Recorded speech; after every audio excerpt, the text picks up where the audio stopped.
Have you ever felt lonely, like you've struggled to make or keep friendships since you become a dad? You're not alone. Many of us have struggled to find the time, to have the energy, or to put in the continual effort to maintain friendships when so much of our energy is going towards being a dad can leave us feeling easily defeated. So, what to do about it? We'll dive in today to learn 3 strategies that can help you make and maintain friendships as a dad. Welcome to the Emotionful Dad Channel.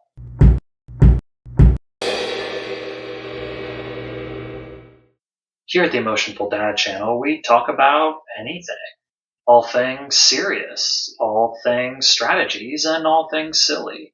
We talk about what it takes for you to be the best you can be, both as a dad and as an individual. My name is Rob.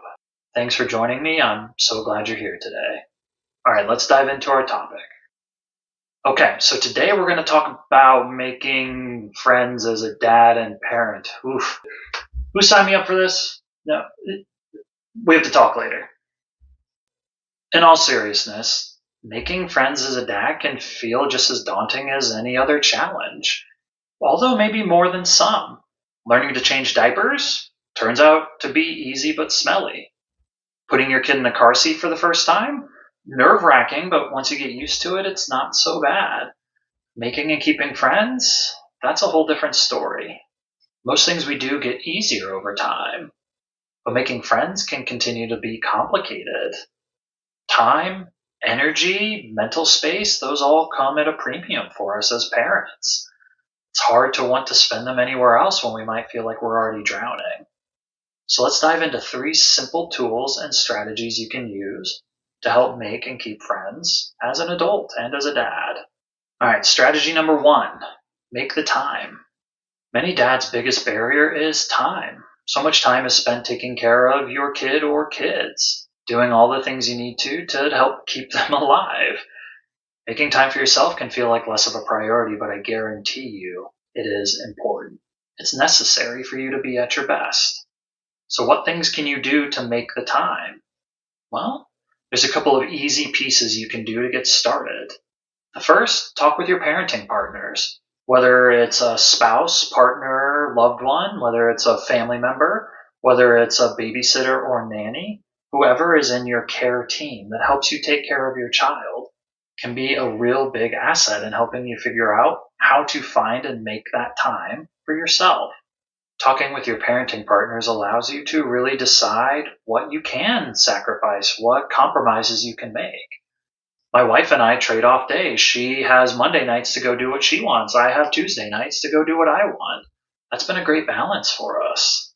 Maybe there's something possible for you as well. Second way is to do something that gives you the opportunity to meet people anyway, something that you enjoy. For me, that was going to a local game store to play Dungeons and Dragons. I went to an event where they taught us how to play. I met a few people, never saw those people again. Went to another one, met some more people, and then ended up going to drop in nights, where I've met a continual group of people that I now know and see every other week. I also met a group of people that I play every other week with consistently. And it brought me this ability to pass this idea along to other dads who I've brought in to play D&D at my house. And we meet once a month.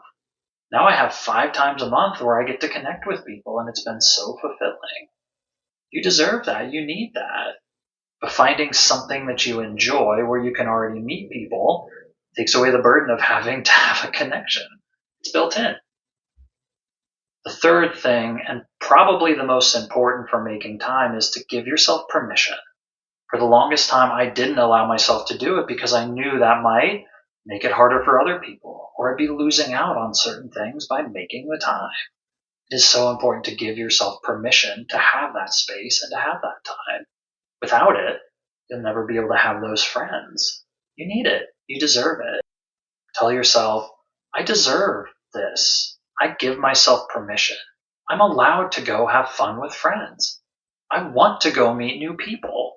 All of these allow you this mental awareness of what your needs are and give you this idea that you can have permission. Not from anybody else, but from yourself. Second big strategy is to commit to the long haul. Making and maintaining friendships can feel like such a slog sometimes. It can feel like it's going to take forever, and if you look at it that way, it might feel like it. But by committing, you realize that every step you take actually moves you forward. Remind yourself that building good friendships takes time. If you are best friends with somebody in 2 weeks, there might be some other problems you haven't bargained for. Getting to know somebody and building that friendship over time is actually really rewarding and tends to be the thing that allows people to connect deeper. Each person finds their own pace and finds their own comfort with it. Taking the time is progress. Taking the time is worthwhile. It makes it much stronger, much more likely to last. So, in that vein, try switching your mindset to not necessarily start by making friendships. Start by making acquaintanceships. Start by getting to know some people by face, by name, a few of their interests, maybe their kids, maybe their families. Whatever it is, start to build that level of familiarity. Once you do, you'll start to realize, oh yeah, this person has some common interests, or this person is aligned with my views, or this is a person that really challenges me and I like that. Having those acquaintanceships allows you to test the waters without diving in head first. That allows you to feel other people out and for them to feel you out. So you might save yourself a lot of time by not committing to something that might not work out anyway. Building that acquaintanceship allows you to start slow, start safely, and start something that could last a long time and build into something more. And the last most important piece is not giving up. There were so many times where I would reach out to somebody 2, 3, 4 times and not hear back from them. I would get so discouraged. But then a few weeks later, they would reach out and say, I'm so sorry, yada, yada, yada happened. And I would completely understand. And all of that disappointment, all of that frustration, all of that downheartedness that I felt wasn't needed. Giving myself time, giving myself that ability to say, it's okay if things don't work out right away. I'm not going to give up has been instrumental.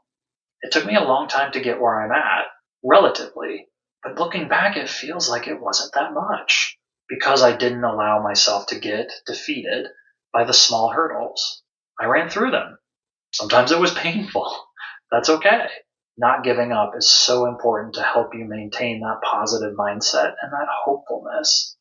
Hope is an integral part of friendships. You have to hope that somebody will continue to be there and show up for you. And if you can't have that, it's hard to build anything there. The third and final area goes into resources and risks. First of all, use your resources. If you have a parenting partner who knows some people, talk to them, see if they'd be willing to do some connections, to finagle something where you get the chance to be around somebody to build that acquaintanceship. My wife oftentimes would set up play dates with some of my daughter's friends from childcare, and sometimes the dads would come along, and I would get to connect with them. I get to talk to them, and those have become some of my good friends who I now play D&D with. We share an interest, and by connecting through that resource, it eased a lot of the burden off of me. The challenge there is not relying too much on others to set you up. You have to take some risks. Taking appropriate and small risks can actually go a long way into proving to yourself that you can do it. I don't know about any of you, but I've oftentimes dealt with social anxiety, that fear of, am I going to say something stupid? Am I going to look really dumb or somebody who can't hold a friendship? By taking those small risks, I figured out that nobody else is really paying that much attention. Maybe to themselves, because I've talked to some people who had the same fears on their side about what I might think of them. But most people are paying attention to the things that matter. If somebody's not going to let a little slip of the tongue slide, maybe you don't want them to be your friend. If somebody's willing to give you the benefit of the doubt or to deal with whatever awkwardness might come in those moments as a friendship is building, that might be somebody to hold on to. Only by taking risks can you prove to yourself that you're brave enough. Don't risk it all, but also don't risk nothing. Otherwise, you'll be stuck where you're at, and that's what I felt for a long time. Taking that little step towards something new that frightened me was so important for me to move forward.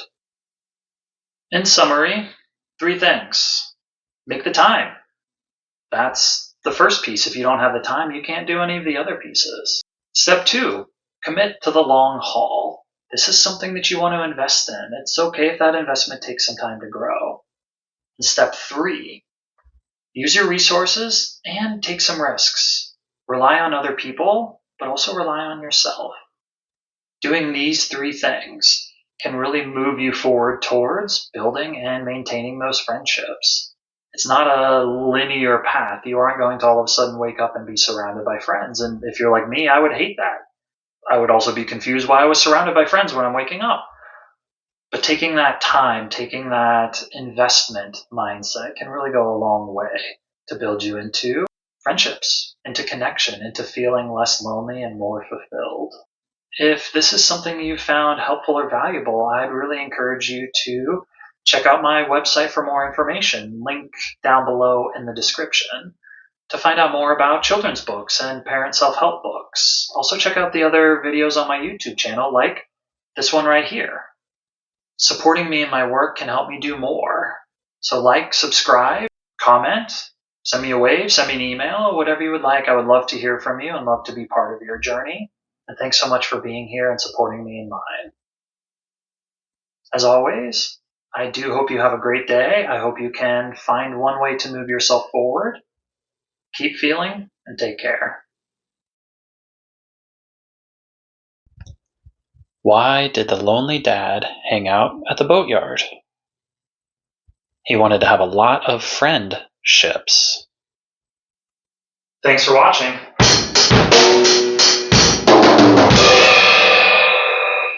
See you next time.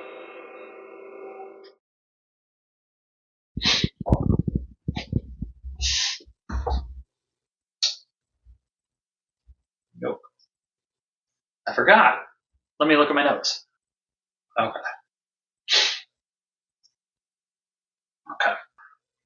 Who signed me up for this one? All right. Try that part again. Practice now. Another section. Nope. Nah.